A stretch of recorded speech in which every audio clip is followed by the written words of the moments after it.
अल्हम्दुलिल्लाहि वहदा वस्सलातु वस्सलाम अला मन ला नबी अबादा अम्मा बाद।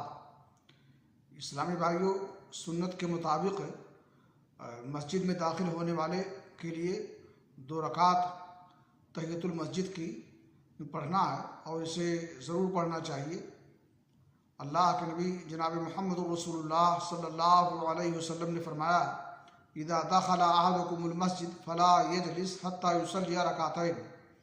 तुम में से कोई शख्स जब मस्जिद में दाखिल हो तो बग़ैर 2 रकातें तहियतुल मस्जिद की पढ़े ना बैठे।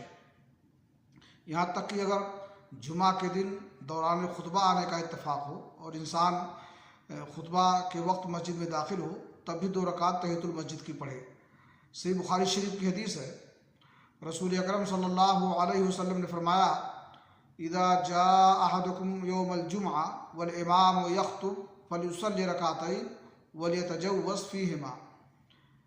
कि आदमी जब जुमा के दिन ऐसी हालत में मस्जिद में दाखिल हो जबकि इमाम खुतबा दे रहा हो तो 2 रकातें तहियतुल मस्जिद की मुख्तसर तौर पर पढ़ ले। अल्लाह रब्बुल आलमीन से दुआ है कि अल्लाह ताला हमें सुन्नत की अहमियत समझने और उन पर अमल करने की तौफ़ीक़ अता फ़रमाए। वसल्लल्लाहु अला नबीना मुहम्मद व अला आलिहि व सहबिहि अजमईन।